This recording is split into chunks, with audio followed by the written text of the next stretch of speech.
Portugal അവരുടെ ചരിത്രത്തിൽ 3 international ട്രോഫികൾ വിജയിച്ചിട്ടുണ്ട്. അതിലൊന്നിൽ പോലും ബെസ്റ്റ് പ്ലെയർ ആയിരുന്നില്ല ക്രിസ്ത്യാനോ. പിന്നെയും എന്തിനാ അയാളെ പൊക്കിക്കൊണ്ട് നടക്കുന്നു? കുറേ നാളുകളായിട്ട് കേട്ടുകൊണ്ടിരിക്കുന്ന ചോദ്യമാണ്. ക്രിസ്ത്യാനോ റൊണാൾഡോ എന്ന മനുഷ്യൻ രാജ്യത്തിനായി വിജയിച്ച 3 മേജർ ടൂർണമെന്റുകളിലും ടീമിന് വേണ്ടി നടത്തിയ സംഭാവനകളുടെ കണക്കുകൾ നിങ്ങൾ കാണാത്തതാണോ, അതോ കണ്ടിട്ടും കാണാത്തതുപോലെ അഭിനയിക്കുകയാണോ എന്ന് ഇപ്പോഴും മനസ്സിലായിട്ടില്ല. അങ്ങനെ കണ്ണടച്ചു പിടിക്കുന്നവർക്ക് വേണ്ടി ഒരിക്കൽ കൂടി ഒരു ഓർമ്മപ്പെടുത്തൽ നടത്താം. 2016 പോർച്ചുഗലിൻ്റെ ചരിത്രത്തിലെ ആദ്യത്തെ മേജർ ടൂർണമെൻറ്റ് അവർ വിജയിക്കുന്നു, യൂറോ കപ്പ്. ആ യൂറോ കപ്പിൽ പോർച്ചുഗൽ എന്ന രാജ്യം നേടിയ 9 ഗോളുകളിൽ 6ലും ക്രിസ്ത്യാനോ റൊണാൾഡോയുടെ ടച്ച് ഉണ്ടായിരുന്നു. അതായത് 6 ഗോളുകളിലും ക്രിസ്ത്യാനോയുടെ കോൺട്രിബ്യൂഷൻ ഉണ്ടായിരുന്നു. സെമി ഫൈനലിൽ വെയിൽസിനെതിരെ ഗോളും അസിസ്റ്റും ക്രിസ്ത്യാനോ റൊണാൾഡോ പ്രൊഡ്യൂസ് ചെയ്തു. പിന്നെ ഫൈനൽ മത്സരത്തിലേക്ക് വരികയാണെങ്കിൽ 20 മിനിറ്റ് മാത്രമേ അൺഫോർച്ചുനേറ്റ്ലി അദ്ദേഹത്തിന് കളിക്കാൻ കഴിഞ്ഞുള്ളൂ. പക്ഷേ 20 മിനിറ്റ് നേരം അദ്ദേഹം കളിച്ച സമയത്തുണ്ടാക്കിയ ഇമ്പാക്റ്റ് വളരെ വലുതായിരുന്നു. അദ്ദേഹത്തിനെ കളിക്കളത്തിന് പുറത്താക്കാൻ ഫ്രാൻസിൻ്റെ 2 താരങ്ങൾക്ക് ചേർന്ന് സാൻഡ്വിച്ച് ടാക്കിൾ നടത്തി അദ്ദേഹത്തിനെ പുറത്താക്കേണ്ടി വന്നു. അങ്ങനെ 2 കാർഡും ഇഷ്യൂ ചെയ്യപ്പെടുന്നുണ്ട്. കളിക്കളത്തിൽ നിന്നും പുറത്തേക്ക് പോയ ക്രിസ്ത്യാനോ റൊണാൾഡോ തിരികെ വരുന്നു, ടീമിനോടൊപ്പം സ്പെൻഡ് ചെയ്യുന്നു. വീണ്ടും അദ്ദേഹത്തിന് എഴുന്നേൽക്കാൻ പോലും പറ്റാതെ അദ്ദേഹം വീണു പോവുകയായിരുന്നു. കണ്ണീർ വാർത്തുകൊണ്ട് ഡഗ്ഔട്ടിലേക്ക് മടങ്ങിയ ക്രിസ്ത്യാനോ റൊണാൾഡോ ഐസ് ബാഗ് വെച്ച് താരങ്ങളെ പ്രചോദിപ്പിക്കാൻ മുന്നിലുണ്ടായിരുന്നു. അവസാന നിമിഷം നടത്തിയ ഇമ്പോർട്ടൻ്റ് സബ്സ്റ്റിറ്റ്യൂഷനിൽ പോലും ക്രിസ്ത്യാനോ റൊണാൾഡോയ്ക്ക് റോൾ ഉണ്ടായിരുന്നു. ആ സബ്സ്റ്റിറ്റ്യൂഷൻ വഴി പോർച്ചുഗൽ വിജയിക്കുന്നു. ഓഫ് കോഴ്സ് ആ ടൂർണമെൻറ്റിൽ ഏറ്റവും കൂടുതൽ കോൺട്രിബ്യൂഷൻ പോർച്ചുഗലിന് വേണ്ടി നടത്തിയ ക്രിസ്ത്യാനോ റൊണാൾഡോയ്ക്ക് റോളില്ല എന്ന് പറയുന്നെങ്കിൽ നിങ്ങളുടെ കണ്ണുകൾ നിങ്ങൾ മനഃപൂർവ്വം അടച്ചു പിടിക്കുകയാണ്. ഇനി 2019 നേഷൻസ് ലീഗ് എടുത്ത് നോക്കിക്കഴിഞ്ഞാലോ, അവിടെയുമുണ്ട് 2 മത്സരം ക്രിസ്ത്യാനോ റൊണാൾഡോ കുറച്ചാണ് കളിച്ചത്. എന്നിട്ടും സെമി ഫൈനലിൽ കരുത്തരായ സ്വിറ്റ്സർലൻഡിനെതിരെ അദ്ദേഹത്തിന് ഹാട്രിക് അടിക്കാൻ കഴിഞ്ഞു. 2 മത്സരം കുറച്ച് കളിച്ച ക്രിസ്ത്യാനോ റൊണാൾഡോയാണ് പോർച്ചുഗലിൻ്റെ joint top scorer. Of course Portugal കിരീടം ചൂടി.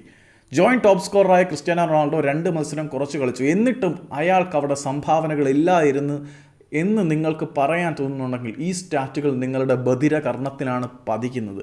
ഇനിയുമുണ്ട് എടുത്തു പറയാൻ സ്റ്റാറ്റുകളും ക്രിസ്ത്യാനോ റൊണാൾഡോയുടെ കോൺട്രിബ്യൂഷനുകളും.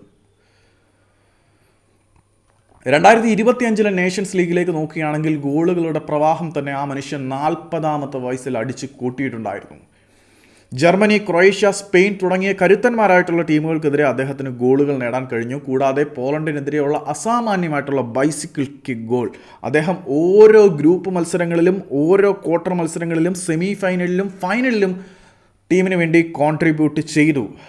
സോ ഗ്രൂപ്പ് സ്റ്റേജിലും സെമി ഫൈനലിലും ഫൈനലിലും ക്വാർട്ടറിലും അദ്ദേഹത്തിന് ഗോൾ കോൺട്രിബ്യൂഷൻസ് ഉണ്ട്. പിന്നെ എന്താണ് ഇതിൽ കൂടുതൽ ഒരു മനുഷ്യൻ ചെയ്തു തരേണ്ടത് എന്നുകൂടി നിങ്ങൾ പറയണം. 9 മാച്ചിൽ ക്രിസ്ത്യാനോ റൊണാൾഡോ അപ്പിയർ ചെയ്തു. 9 ഗോൾ കോൺട്രിബ്യൂഷനും പുള്ളിക്കുണ്ട്. പിന്നെ എന്താണ് ക്രിസ്ത്യാനോ റൊണാൾഡോ രാജ്യത്തിന് വേണ്ടി ചെയ്യാത്തത് എന്ന് നിങ്ങൾ കൃത്യമായിട്ട് പറഞ്ഞു തന്നാൽ മനസ്സിലാക്കി ക്രിസ്ത്യാനോ റൊണാൾഡോയ്ക്കെതിരെ വായ്ത്താരികൾ എഴുതാൻ തയ്യാറാകാമായിരുന്നു. ക്രിസ്ത്യാനോ റൊണാൾഡോ വരുന്നതിന് മുമ്പും പിൻപും പോർച്ചുഗലിൻ്റെ ഫുട്ബോൾ ഭാഗധേയത്തിന് കൃത്യമായിട്ടുള്ള ഡിവിഷനുണ്ട്. അതിന് ആരൊക്കെ ഇല്ലെന്ന് എങ്ങനെ പറഞ്ഞാലും അതാണ് യാഥാർത്ഥ്യം. ക്രിസ്ത്യാനോ റൊണാൾഡോ വരുന്നതിന് മുൻപ് വൺ ഡേ നമ്മൾ എന്തെങ്കിലും അച്ചീവ് ചെയ്യും എന്നായിരുന്നു പോർച്ചുഗലിലെ ഫുട്ബോൾ ആരാധകർ പ്രതീക്ഷിച്ചത്. പക്ഷേ ക്രിസ്ത്യാനോ വന്നതിന് ശേഷം നമ്മൾ എന്തെങ്കിലും ചെയ്തിട്ടേ പോകൂ, വൺ ഡേ അല്ല ഇത്തവണ, ടുഡേ എന്ന് പറയാൻ അവർക്ക് കഴിയുന്നുണ്ട്. 3 മേജർ ടൂർണമെൻറ്റുകൾ ക്രിസ്ത്യാനോ റൊണാൾഡോ വന്നതിന് ശേഷം പോർച്ചുഗലിന് വിജയിക്കാൻ കഴിഞ്ഞുവെന്ന് നിങ്ങൾ സമ്മതിക്കുന്നുണ്ടല്ലോ. പക്ഷേ ക്രിസ്ത്യാനോ റൊണാൾഡോയ്ക്ക് മുൻപെന്താണ് ഈ മേജർ ടൂർണമെൻറ്റുകളിലൊന്നും പോർച്ചുഗലിന് വിജയിക്കാൻ കഴിയാതിരുന്നത്? ഫൈനലിൽ വന്നപ്പോഴും ക്രിസ്ത്യാനോ റൊണാൾഡോ ഉണ്ടായിരുന്നു. അന്ന് ക്രിസ്ത്യാനോ റൊണാൾഡോയുടെ അരങ്ങേറ്റ ടൂർണമെൻ്റ് ആയിരുന്നു. അതിന് മുൻപെടുത്ത് നോക്കിക്കഴിഞ്ഞാൽ ലൂയി ഫിഗോ ഉണ്ടായിരുന്നു, ബ്ലാക്ക് പാന്തർ എന്നറിയപ്പെടുന്ന യൂസേബിയ ഉണ്ടായിരുന്നു.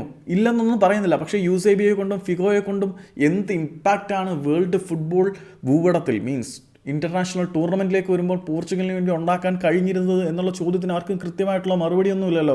ക്രിസ്ത്യാനോ റൊണാൾഡോ വന്നതിന് ശേഷവും പോർച്ചുഗൽ ഫുട്ബോളിന് മാറ്റങ്ങൾ ഉണ്ടായിട്ടുണ്ട്. അതിന് ആരൊക്കെ എന്തൊക്കെ പറഞ്ഞാലും ഒന്നും വേണ്ടേ, പോർച്ചുഗീസ് ഫുട്ബോൾ ടീമിൻ്റെ 2 പതിറ്റാണ്ട് നീണ്ടു നിൽക്കുന്ന ചരിത്രം എടുത്ത് നോക്കണ്ട.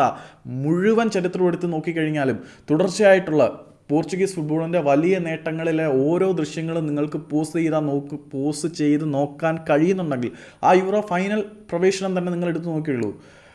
ഫൈനലിലെ ഓരോ ദൃശ്യങ്ങളും നിങ്ങളെടുത്ത് പോസ് പോയി കഴിഞ്ഞാൽ, ചരിത്ര മുഹൂർത്തങ്ങളെല്ലാം പോസ് ചെയ്ത് നോക്കിക്കഴിഞ്ഞാൽ അതിലൊരു മുഖം നിങ്ങൾക്ക് റിപ്പീറ്റ് ചെയ്ത് കാണാൻ കഴിയുന്നുണ്ടെങ്കിൽ അത് വെറും ഒരു കോയിൻസിഡൻസ് ആണെന്ന് നിങ്ങളങ്ങ് പള്ളി പോയി പറഞ്ഞാൽ മതി.